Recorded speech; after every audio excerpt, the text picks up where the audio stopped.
하나님의 말씀 사사기 12장 1절로 7절, 구약성경 383쪽, 사사기 12장 1절로 7절 찾으신 줄 알고 한 목소리로 합독하겠습니다. 에브라임 사람들이 모여 북으로 가서 입다에게 이르되 내가 암몬 자손과 싸우려 건너갈 때에 어찌하여 우리를 불러 너와 함께 가게 하지 아니하였느냐? 우리가 반드시 불러 너와 내 집을 살으리라. 입다가 그들에게 이르되 나와 나의 백성이 암몬 자손과 크게 다툴 때에 내가 너희를 부르되 너희가 나를 그들의 손에서 구원하지 아니한 고로 내가 너희의 구원치 아니하는 것을 보고 내 생명을 돌아보지 아니하고 건너가서 암몬 자손을 쳤더니 여호와께서 그들을 내 손에 붙이셨거늘 너희가 어찌하여 오늘날 내게 올라와서 나로 더불어 싸우고자 하느냐 하고 입다가 길앗 사람을 다 모으고 에브라임과 싸웠더니 길앗 사람들이 에브라임을 쳐서 파하였으니 이는 에브라임의 말이 너희 길앗 사람은 본래 에브라임에서 도망한 자로서 에브라임과 므낫세 중에 있다 하였음이라. 길앗 사람이 에브라임 사람 앞에 요단 나루턱을 잡아 지키고 에브라임 사람의 도망하는 자가 말하기를 청컨대 나로 건너게 하라 하면 그에게 묻기를 내가 에브라임 사람이냐 하여 그가 만일 아니라 하면 그에게 이르기를 십볼라 에브라임 사람이 능히 구음을 바로 하지 못하고 십볼렛이라 하면 길앗 사람이 곧 그들을 잡아서 요단 나루턱에서 죽였더라. 그때의 에브라임 사람의 죽은 자가 42,000명이었더라. 입다가 이스라엘 사사가 된 지 6년이라 길앗 사람 입다가 죽음에 길앗 한 성읍에 장사되었더라. 아멘. 은혜와 국렬로 라고 하는 말씀을 가지고 오늘 사사기 12장 1절로 7절 말씀을 함께 나누도록 하겠습니다. 한 6주 전인가요? 6주 전에도 사람들은 이 계산을 잘못하는 부분이 있어요. 그러니까 무슨 계산이냐면 하나님의 일을 사람의 생각으로 판단하고 그러므로 일을 그르치는, 그래서 항상 계산 속에 사는 거예요. 저기는 10만인데 우리는 300명이네? 이렇게 늘 계산하는 거죠. 12명의 정통권을 보낼 때도 그런 계산 속에 있는 거죠. 우리는 그들과 겨뤄야 이길 수 없다. 뭐 이런 결론을 내리는 거죠. 근데 오늘 왜 은혜와 국률로라고 하는 제목을 오늘 12장 1절로 7절 말씀을 묵상하는 가운데 분명히 은혜와 국률로 나가야 되겠구나. 인생들은 기회주의에 기회를 엿보는 거예요. 누구의 슬픔은 누구의 또 기쁨이 되어지기도 하는 거죠. 이런 부분이 있는 거거든요. 요즘에 뭐 국회의원 지금 뭐 거의 이제 공천이 끝났다, 오늘로써 끝난 것 같아요. 강북갑인가요? 그 박용진 있는 데에서는 후보가 3번째 바뀌어서 그 보름 사이에 3번째 바뀐 거거든요. 처음에 뭐 또 그 입이 거른 사람이 있어요. 이름이 누구예요? 그 사람이 남자 그 정봉주. 네, 정봉주가 했다가 과거, 그러니까요 이게 뭐랄까요, 공익신문에 나가려면 이제 옛날 한 말까지 몇 년 전 뭐 다 끄대와 가지고 하니까 그냥 물러설 수밖에 없는 거예요. 또 조수진이라는 여자 판사 출신을 또 변호사 출신이죠. 올렸더니 거기도 또 이 사람이요 겉으로는 선한 일에 대변하는 것 같지만 내용적으로 보니까 가정 파괴범들을 변호해 가지고 뭐 이렇게 초등학생이 이렇게 강간을 당했는데도 니네 아버지가 그런 거 아니냐 뭐 이런 식으로 변호를 했다고 그래요. 그 여자가. 그래가지고 어쨌든 낙마를 해서 어젯밤에 나 그만두겠다 하더니 오늘 한 누구한테 대변이었는데 그 양반하고 또 교체가 됐더라고요. 참 옛날 속담에 이런 말이 있죠. 한번 뱉은 말은 주어 담을 수가 없는 것. 참 그러면서 그래 성경에도 나오잖아요. 말의 실수가 없는 자가 온전한 자고 혀는 능히 길들일 자가 없다. 이런 얘기를 하잖아요. 그래서 혀를 잘못 놀린다, 입을 잘못 놀린다, 뭐 이런 거 있죠. 패가망신하는 그런 일들이 요즘에 우리 살고 있는 이 나라에 지금 한 주간에 있었던 일들을 보면서 사람들은 이제 그 기회 누구의 그러니까 낙마해 버리잖아요. 그러니까 그도 누구의 기회가 한민수 대변이네요. 그 사람이 이제 최종 강북을에 강북갑인가 을인가 공천을 받았어요. 거기는 박용진 의원이 내리 3선인가 2선을 했던 사람들이 반듯하다고 하는 사람인데 뭐가 그렇게 문제가 되는지 모르지만 그건 뭐 내막적인 게 있겠죠. 뭐 그들 알아서 할 일이고 우리가 따질 일도 아니고 이런 부분이 있습니다만은 우리가 기억해야 될 일은 뭐냐면 그렇게 기회를 엿보는 자가 있어요. 비었어? 그럼 내가 들어가야지. 뭐 이렇게 기회를 오늘 내용 가운데 이제 왜 은혜와 긍휼로 우리가 나가야 되는가 이 부분에 대해서 조금 더 우리가 이제 듣기에 뭐 불편함 없으시죠? 괜찮아요? 좀 작은가요? 소리가? 괜찮아요? 네. 우리 성경 봉독할 때 우리 장로님 소리만 조금 더 컸으면 좋겠다는 마음이 있는데 그러면 제가 힘이 날 것 같아요. 어쨌든 그것도 성품이니까 뭐 그걸 어떻게 하자는 얘기는 아니고 그냥 순간 생각이 나서 말씀드려 보는 거예요. 보세요. 어떤 역사냐면 지난번에도 어떤 역사가 있었어요. 그러니까 승리하고 돌아오니까 왜 우리 안 껴줬냐 그런 얘기 했었어요. 로벤 지파가 왜 우리 안 껴줬냐. 오늘 똑같은 거예요. 1절 볼까요? 어찌하여 우리를 불러 너와 함께 가게 하지 아니하였느냐. 어찌하여 누가? 에브라임 족속들이. 그래서 이 인간의 밑바닥 실상을 오늘 고발하면서 하나님은 우리에게 뭐로 대하느냐? 은혜와 긍휼로 대하신다는 것을 이제 결론적으로 7절까지 읽으면서 말씀드릴 거예요. 그러니까 입다에게 따지는 거예요. 암몬 자손과 싸워서 승리했거든요. 암몬 자손을 크게 이겨버렸어요. 11장 마지막 부분이 그런 부분이거든. 그런데 에브람 사람들이 와서 야 입다에게 왜 그 싸움에 우리 끼워주지 않았어? 이거 무슨 기회를 달느냐면 전쟁에서 승리하면 뭐가 있다고요? 세자? 전리품. 전리품을 나눠 가져야 되는데 그렇지 못한 게 있어요. 그러니까 어찌하여 우리를 불러 너와 함께 가지 아니하였느냐. 우리가 반드시 불러 너와 내 집을 사르리라. 어유 세게 나오네요. 입다의 집과 사람들을 사르버리겠다는 거예요. 2절 입다가 그들에게 이르되 나와 나의 백성이 암몬 자손과 크게 다툴 때에 내가 너희를 부르되 불렀다는 거예요. 안 부른 게 아니라 부르되 너희가 나를 그들의 손에서 구원하지 아니한 거로 내가 너희의 구원치 아니한 것을 보고 내 생명을 돌아보지 아니하고 건너가서 암몬 자손을 쳤다는 거예요. 그러니까 사람이요 기회주의라는 게 바로 그런 거예요. 불렀다고 하잖아. 입다는 불렀는데 그래서 왜 불렀느냐. 암몬 자손의 싸움에서 우리를 구원해라. 그러니까 우리를 도와줘라 그런 얘기거든요. 내 생명을 좀 지켜달라 했는데 너희가 내 말을 안 들었잖느냐 이거죠. 그래서 여호와께서 그들을 내 손에 붙이셨거늘.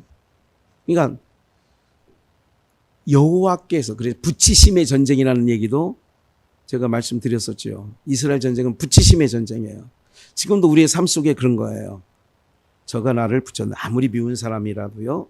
저 사람이 나를 붙였다 생각하면 그냥 고분고분해야 되는 거예요. 네. 제가 이제 그 청회장님이나 이렇게 지내면서 장로님하고도 뭐 토요일 날 청소를 오셨을 때 잠깐도 말씀을 좀 드렸던 부분이 있지만 그냥 확 내던지고 아니면 에이 이러고 싶을 때가 간혹 있어요. 그건 뭐냐면 자존감이 무너질 때 그런 게 있는 거였어요. 그런데 그거는 순간 몇 초가 되고 이내 말씀을 전하는 입장이다 보니까 하나님이 저를 그 종회장 그룹에 붙였다 생각을 하면 더한 것이라도 그래 감내해내야지 이렇게 바로 바뀌어져요 마음이. 그게 또 하나님의 또 그런 마음을 주시니까 얼마나 은혜가 되겠어요. 내 스스로가 그냥 혼자 그냥 씩 웃지요. 소금 부뚜막에 먹은 생쥐처럼. 네. 그런데 봐요. 너희가 마지막 때 어찌하여 오늘날 내게 올라와서 나로 더불어 싸우고자 하느냐. 입다가 에브라임 족속들 보고 하는 얘기예요. 그러니까 기회주의자잖아요.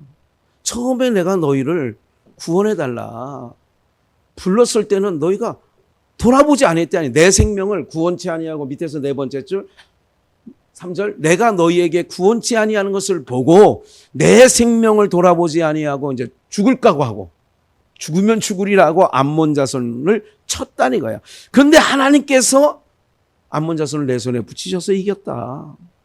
그런데 왜 올라와서 나한테 시비요? 지금 우리말로 하면 왜 나한테 시비 거는 거야? 내가 너한테 잘못한 게 뭐가 있어? 입다가 길앗 사람을 다 모으고 에브라임과 싸우는 거예요. 저쪽에서 뭐 생명과 집을 불살라 버린다고 하니까 싸움을 하는 거 아니겠어요?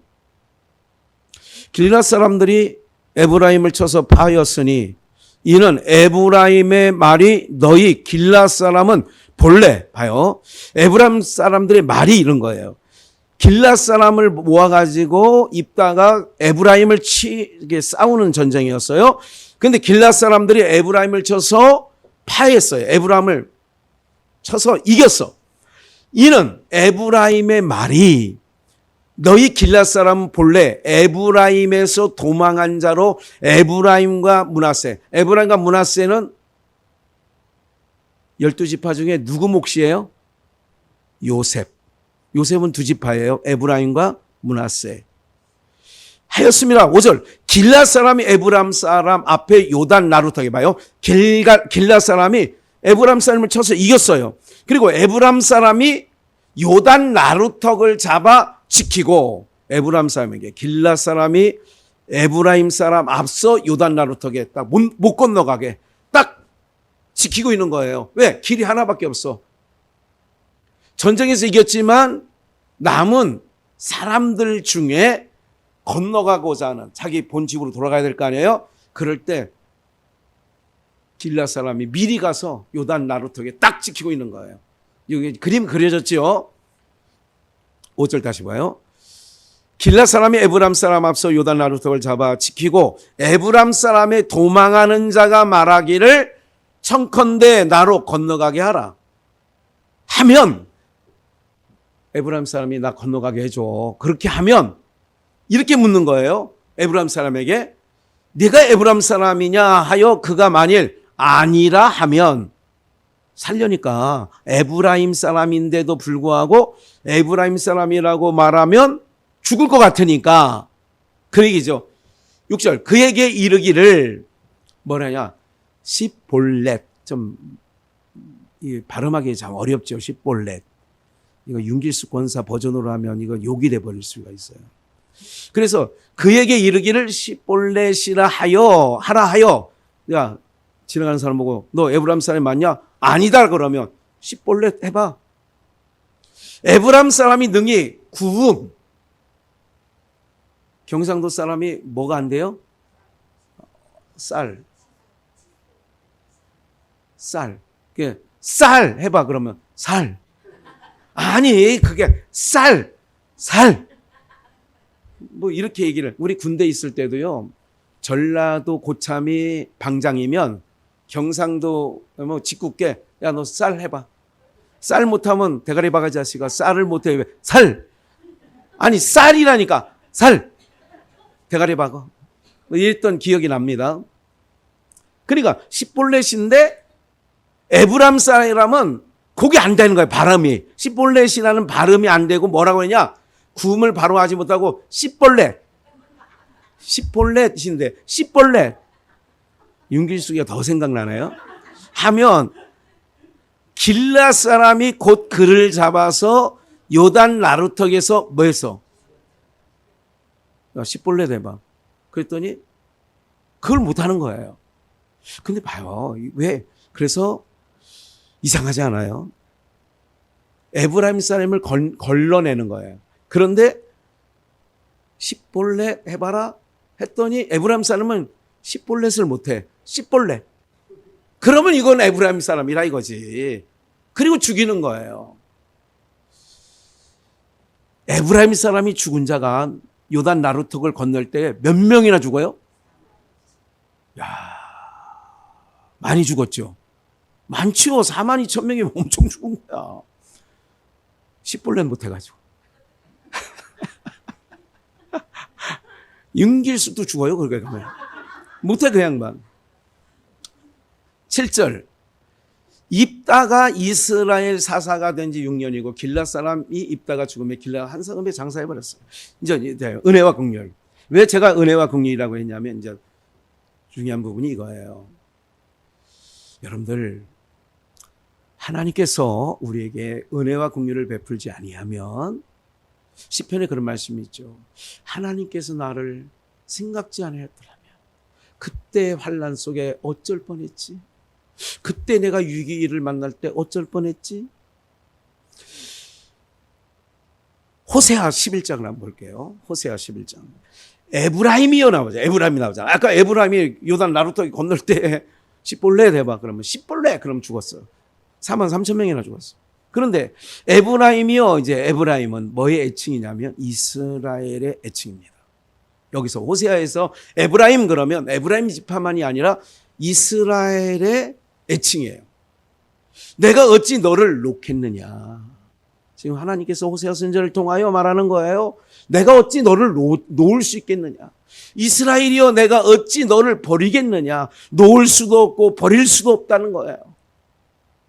이게 이제 아가서 8장에서는 하나님의 사랑을 많은 물이 끊지 못해. 하나님이 우리를 사랑하는 그 솔로몬 왕이 술람이 계달의 장막 같은 그 하찮은 여자를 사랑하는데 많은 물이 사랑하는 것을 끄지 못해. 엄물치 못해. 물이, 많은 물이. 그러면 어떻게 버리겠느냐. 이런 거예요. 내가 어찌 아드마같이 놓겠느냐. 어찌 너를 스보임같이 두겠느냐. 아드마와 스보임은 왜 아드마와 스보임을 얘기했느냐면 여러분 창세기 19장에 소돔성을 불과 유황으로 꼬들길 때에 다 멸망할 때에 그 옆에 있는 소돔과 고모라가 멸망당할 때 옆에 있는 게 아드마와 스보임 성읍이에요. 같이 불과 유황으로 소돔과 고모라가 멸망당할 때 아드마 스보임이 같이 멸망. 그러니까 내가 어떻게 너를 놓겠느냐? 어찌 내가 너를 버리겠느냐? 아드마같이 놓겠느냐? 스보임같이. 그러니까 유기시킴, 버림. 버리지 않겠다는 얘기죠. 어떻게 너를 놓을 수 있어? 어떻게 내가 너를 버릴 수 있어? 내 마음이 내 속에서 돌아와 나의 뭐예요? 긍휼이 온전히 불붙듯 하도다. 마땅히 죽어야 되는데 하나님의 긍휼이 불붙듯 하니까 아드마와 소보임, 소돔과 고모라 같이 멸망시키거나 죽일 수는 없다는 거예요. 9절. 내가 나의 맹렬한 진노를 바라지 아니하며 누구에게? 자기 백성에게. 그래서 은혜와 긍휼. 내가 다시는 에브라임을 멸하지 아니하리니 이는 내가 사람이 아니요 하나님이라. 사람 같으면 두 번 다시 안 본다고 하잖아요. 사람 같으면 다 진멸할 텐데 내가 사람이 아니라 하나님이기 때문에 그래서 자기 백성을 오늘 이게 복음으로 들려지기를 축원합니다. 은혜와 긍휼로 우리를 대하세요. 얼마나 좋아요. 은혜와 긍휼을 대하는 거예요. 큰아들은 탕자 둘째 자기 동생이 돌아올 때는 아버지는 은혜와 긍휼로 둘째 아들을 대하는데 큰아들은 뭐로 대해?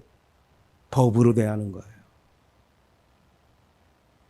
이게 1만 달란트 탕감 받은 사람은 임금이 그에게 1만 달란트를 탕감했다는 얘기는 은혜와 긍휼로 대해 주는데 그는 은혜와 긍휼을 잊고도 백대 내오는 자를 거리에서 만났을 때 그를 미역살잡이하고 오게나요. 법으로 대하는 거예요. 오늘 이거예요. 오늘 금요일 날 단비가 내리잖아요. 이거 봄비는 참 좋은 비거든요.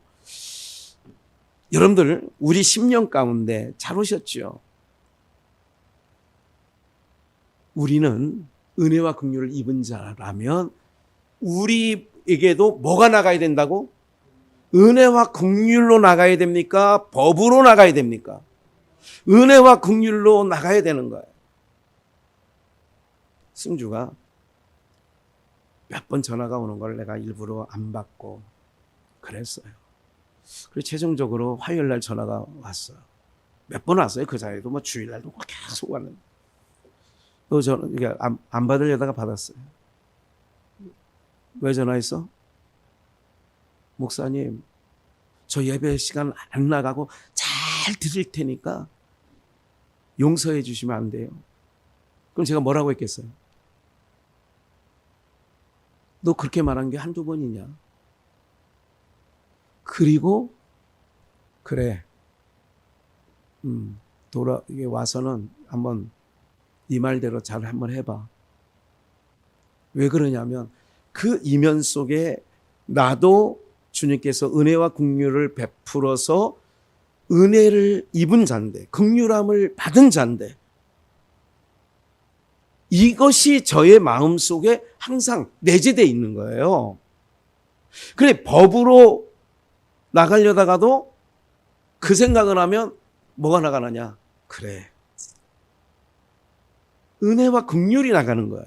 그래서 오늘 제목을 은혜와 긍휼이야. 그러니까 에브라임이 요단 나루터기에 죽은 자가 43,000이야.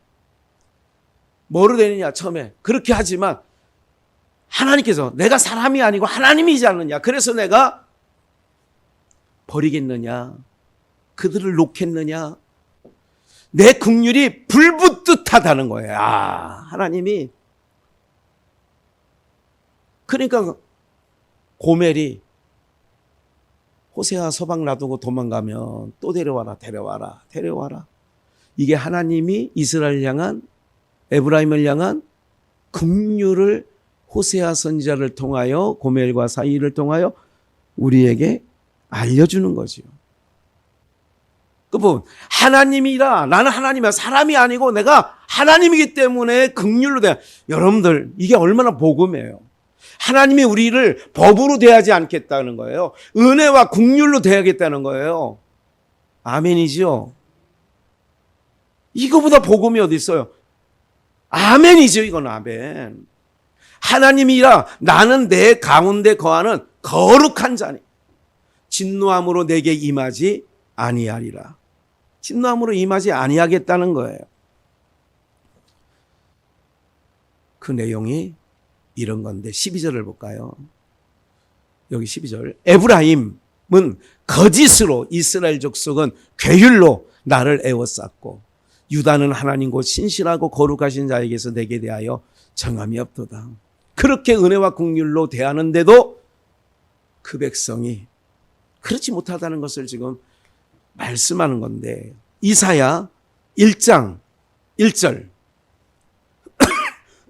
유다왕 남쪽 유다 우시야와 요담과 아하스와 히스기야 시대에 계속 몇 대죠? 우시야, 요담, 아하스, 히스기야 왕. 요 때에 아모스의 아들 이사야가 요 왕들을 거쳐갔어요.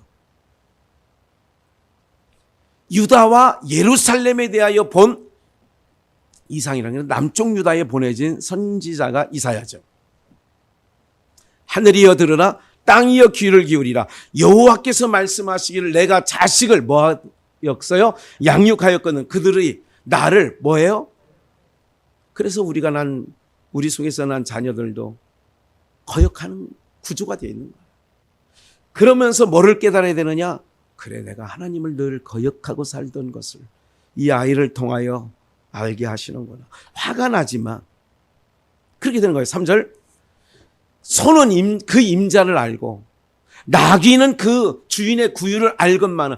짐승들도 소나 나귀도 아는데 이스라엘은 알지 못하고 나의 백성은 깨닫지 못하는도다. 내가 은혜와 긍휼로 계속 퍼부어 주는데도 그거를 모른다는 거예요. 그래서 슬프다. 4절.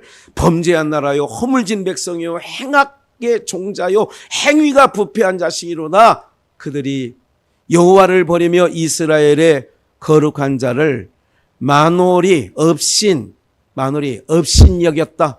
거룩한 자를 만홀히 하찮게 업신 여겼다. 이스라엘 백성들이 그랬다는 거예요. 하나님은 은혜와 긍휼로 내가 너희를 버리겠느냐?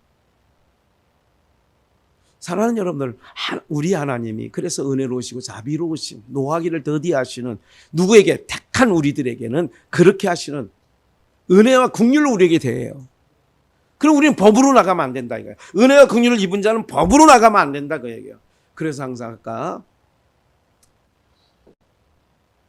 그 승주 얘기를 잠깐 한 거는 얘기하는 거예요. 그냥 내 마음속에. 은혜와 긍휼로 나가면 안 되지. 아니, 은혜와 긍휼로 나가야지. 흘려보내는 거예요. 법으로 나가면 안 되지.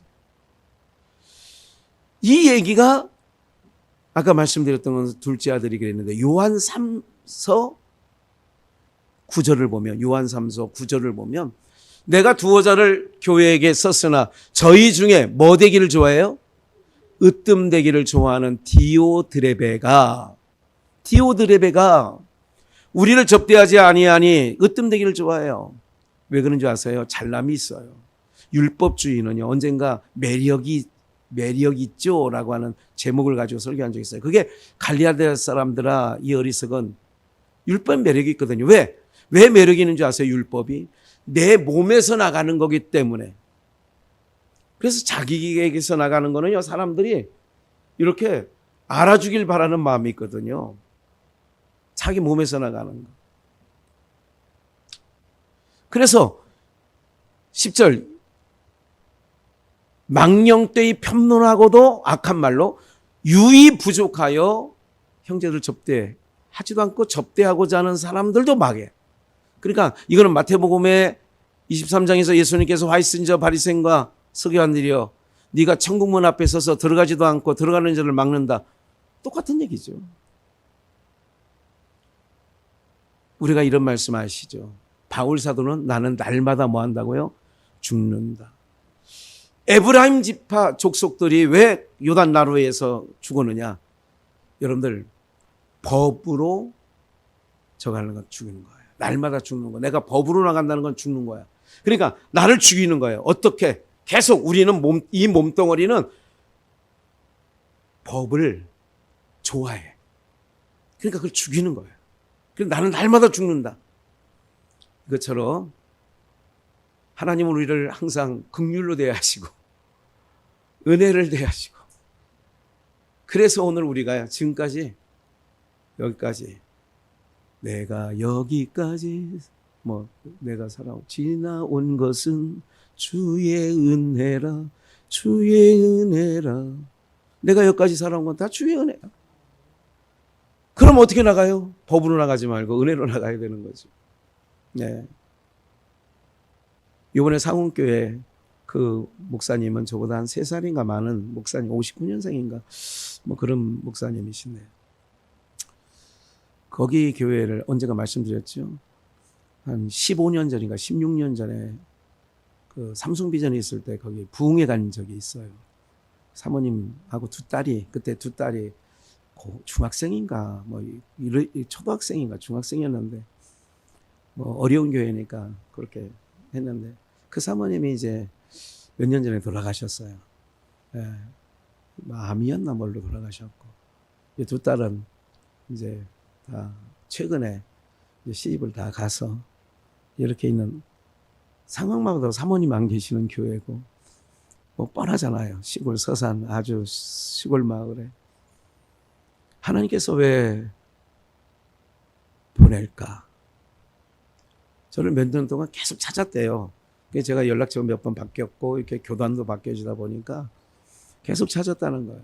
그래도 과거에 부흥했던 부분들이 좀 생각이 났던지. 그럼 저는 어떻게 돼요? 하나님께서 보낼 때에는 그냥 보내지 않으실 텐데 그런 부분이 있는 거예요.